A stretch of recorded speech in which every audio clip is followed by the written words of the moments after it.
Silks శ్రీరస్తు శుభమస్తు sale ప్రతి 25,000 రూపాయల కొనుగోలుపై ఒక గోల్డ్ కాయిన్ ఉచితం.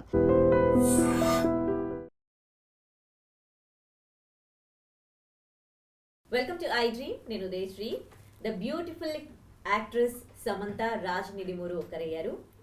ఈషా ఫౌండేషన్లో వాళ్ళు భూత శుద్ధి వివాహం చేసుకున్నారు. తన మ్యారేజ్ అయ్యింది. ఒక గుడ్ న్యూస్ అయితే వాళ్ళ ఫ్యాన్స్ అందరికీ. ఇంకో ఆసక్తికరంగా ఉన్న అంశం ఏంటంటే వీళ్ళు భూత శుద్ధి వివాహం చేసుకున్నారనమాట. అప్పటి నుంచి కూడా ఈ భూత శుద్ధి వివాహం అంటే ఏంటి అని అందరూ ఆసక్తిగా గూగుల్లో సెర్చ్ చేస్తూ ఉన్నారు. మరి ఇదే ఇవాల్టి మన టాపిక్. దీనిపై మాట్లాడడానికి మనతో ఉన్నారు motivational speaker, public speaker, family counsellor Rajani Rama గారు. మాట్లాడదాం. నమస్తే అమ్మ.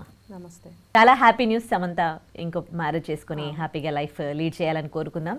But at the same time ఈ భూత శుద్ధి వివాహం అనేది ఇప్పుడు హాట్ టాపిక్ అయింది. అసలు ఏంటి ఈ భూత శుద్ధి వివాహం? అంటే ఇది ఒక్కొక్క ప్రాంతంలో, ఇది ప్రాంతీయానికి సంబంధించిన ఆచారము. సెకండ్ ఏంటంటే యోగా పద్ధతిలో ఇది ఒక విధానం. ఇది ఈషా ఫౌండేషన్ వాళ్ళు ప్రవేశపెట్టారా, అనాదిగా వీళ్ళు పాటిస్తున్నారా, లేదా కర్ణాటక రాష్ట్రానికి సంబంధించిన ఒక ఆచారమా అనేది మనకి స్పెసిఫిక్గా తెలియాల్సింది ఉంది. అయితే ఇది ఏంటంటే యోగాలో కొన్ని పద్ధతులు పాటిస్తూ ఉంటారు. ఏంటంటే అది ఏదైనా సరే భౌతికమైనది కాదు, మానసికమైనది అని నమ్ముతారు యోగాలో. ఇప్పుడు చూడండి, మనం యోగా ఎందుకు చేస్తాము?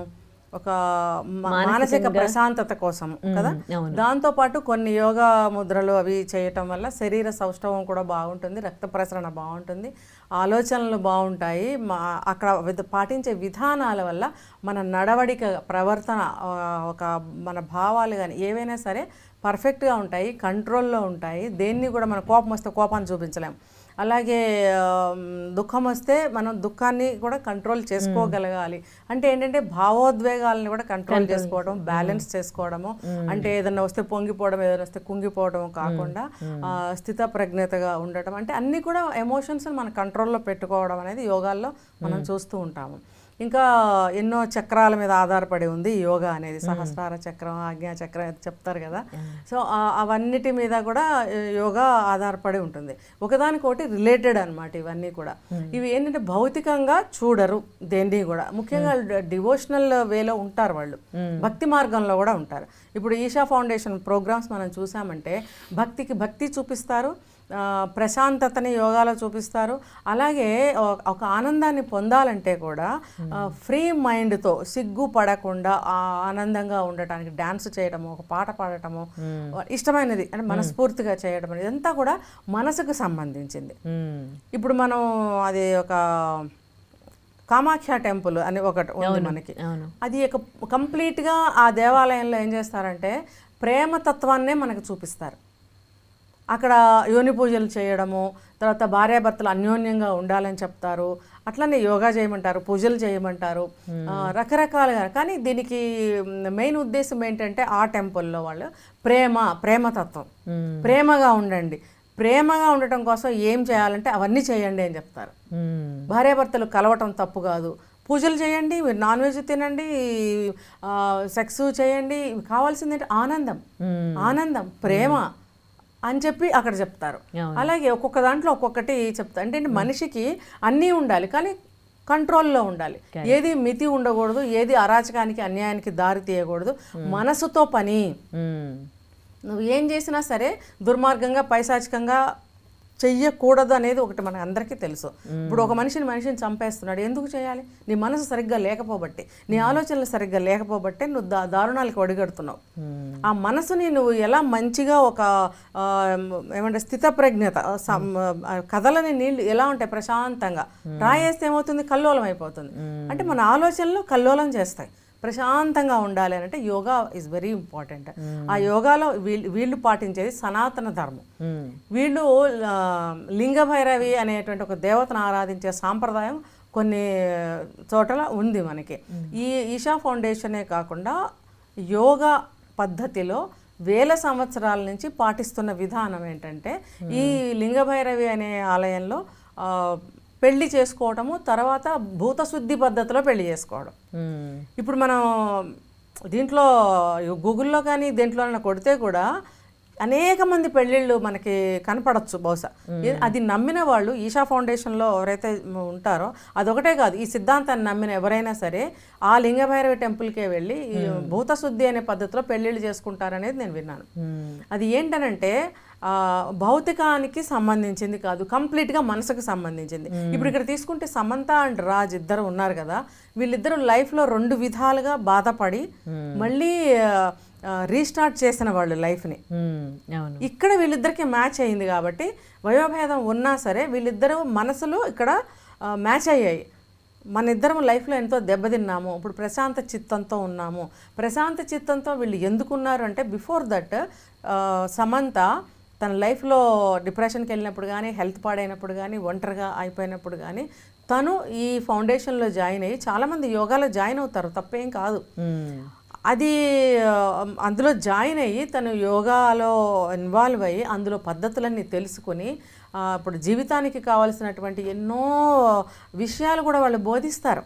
ఇప్పుడు చూడండి, ఒకదానికి వెళ్ళామంటే ఒకదానికే అవ్వదు, దాంట్లో మనకి ఎన్నో కొత్త విషయాలు నేర్చుకునే అవకాశాలు ఉంటాయి. అవును. ఇప్పుడు ఈషా ఫౌండేషన్ యోగా అంటే అది సామాన్యమైనది కాదు, ఆర్ట్ ఆఫ్ లివింగ్ యోగా అంటే అది సామాన్యమైనది కాదు. అందులో మనకి చాలా సూక్ష్మాలు నేర్పిస్తారు. మనిషి ఎలా ఉండాలి, ఎలా ఉండకూడదు, ఏం చేయాలి, ఏం చేయకూడదు, ఇలాంటివన్నీ ఒకటి కాదు అనేక రకమైన విషయాలు, కొత్త ప్రపంచాన్ని వాళ్ళు పరిచయం చేస్తారు. దానికి ఈజ్ ఈక్వల్ టు మానసిక ప్రశాంతత, ఒక మైండ్ కంట్రోలు, భావోద్వేగాల కంట్రోలు, ఒక చెడు చెయ్యకపోవడం, ఒక మంచి చేయడము, ఆనందంగా ఉండాలనిపిస్తే ఆనందంగా ఉండడము, శరీరాన్ని ఆరోగ్యాన్ని సరిగ్గా పెట్టుకోవడం, ఇలా అనేక విషయాల్లో. ఇంకా మనకి ఇందులో చెప్పాలంటే మన పురాణాలు, భగవద్గీతలు, రామాయణాలు, భారతాలు ఇవన్నీ కూడా ప్రవచనాలు కూడా చెప్పచ్చు, వాళ్ళు చెప్తారు. మనం ఎన్నో చూస్తున్నాం కదా. ఇప్పుడు గణపతి సత్యనారాయణ స్వామిని తీసుకుంటే ఆయన ఒక్క లలిత అమ్మవారి గురించే కాదు, అనేకమైనటువంటి ప్రవచనాలు ఆయన చెప్తారు. గరికపాటి వారిని తీసుకోండి, ఆయన ఎన్ని ప్రవచనాలు, ఎన్ని రకాలు చెప్తారు. అంటే అన్నిటి ముఖ్యోద్దేశము కూడా మనిషి సక్రమంగా ఉండటము. ఈ జీవిత సత్యాలన్నీ తను తెలుసుకుంది. అట్ ద సేమ్ టైం రాజు కూడా ఇందులోనే జాయిన్ అయ్యి ఉండొచ్చు, నాకు ఆ ఇన్ఫర్మేషన్ తెలియదు. కాబట్టి వీళ్ళిద్దరికీ కూడా అక్కడ కనెక్ట్ అయ్యారని నాకు అనిపించింది. అందుకనే చూడండి, బిఫోర్ మ్యారేజ్ వీళ్ళకి పెళ్లి చేసుకోవాలనే ఆలోచన లేకముందు స్నేహంగా ఉన్నారు. అప్పుడంతా ఆయన భార్య శ్యామల సైలెంట్గా ఉంది. ఇప్పుడు వీళ్ళకి ఇవన్నీ కలిశాయి కాబట్టి ఇద్దరం ఒకటవుదాము, మన జీవితాన్ని కలిసి జీవిద్దాము అని నిర్ణయం తీసుకున్న తర్వాత ఆవిడ కూడా సమ్ కామెంట్స్ ఏవో చేశారనేది మనకు వచ్చిన వార్త. ఏమైనా సరే వీళ్ళకి ఇక్కడ కనెక్ట్ అయ్యారు కాబట్టి వీళ్ళ లైఫ్ బాగుంటుంది కలిసి ఉంటే అని అనుకున్నారు. కాబట్టి ఈ యోగా పద్ధతిలో భూతశుద్ధి ద్వారా, ఈ పద్ధతి ద్వారా మ్యారేజ్ చేసుకుంటే బాగుంటుంది అని అందులోనే వాళ్ళకి చెప్పుంటారు ఆ ఈషా ఫౌండేషన్లో.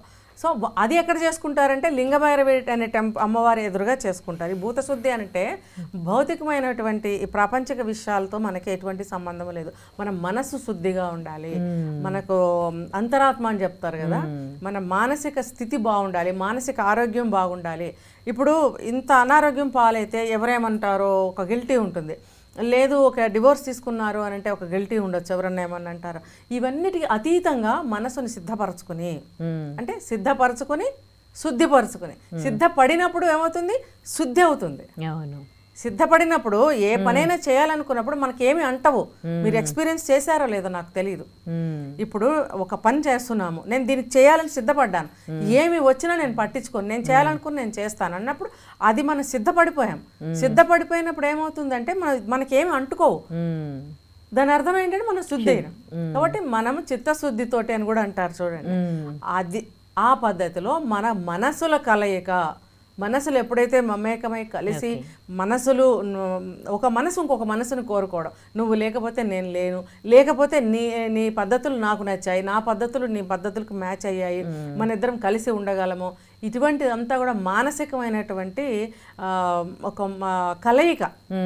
ఇది భౌతికానికి సంబంధం లేదు, మనసుల కలయిక. దీని అర్థం అయితే ఆడియన్స్ అనుకోవచ్చు, ఎవరైనా సరే వ్యూవర్స్ కానీ మీకే రావచ్చు, అయితే మరి సెక్సో అవన్నీ నార్మలే. ఇప్పుడు నేనేం చెప్పాను, యోగా అన్న తర్వాత అన్నీ ఉంటాయి. ఇప్పుడు శరీరం అనేది ఒక దేవాలయం, ఆ దేవాలయాన్ని శుద్ధిపరచుకుంటాం అంతే. దేవుడు అమ్మవారి దగ్గరికి వెళ్ళడా? అవునా కాదా? ఒక దేవాలయాన్ని శుద్ధి చేసి, సంప్రోక్షణలు చేసి, అభిషేకాలు చేసి, పూజలు చేస్తే తిరుపతి వెంకటేశ్వర స్వామి ప్రతినిత్యం అమ్మవారి దగ్గరికి వస్తారని చెప్తారు. అవునా? అదేంటంటే ఒక న్యాచురల్ సిస్టమ్, లైఫ్. అవును. దాంపత్య జీవితం అది అది అది తప్పదు, ఎటువంటి వాళ్ళకైనా తప్పదు. గుళ్ళో పూజలు చేసే పూజారులకి తప్పదు, పాస్టర్లకి తప్పదు, మరి ఎవరికి తప్పదు. అది అది ఆ జీవితం, సాంసారిక జీవితం అది మామూలే.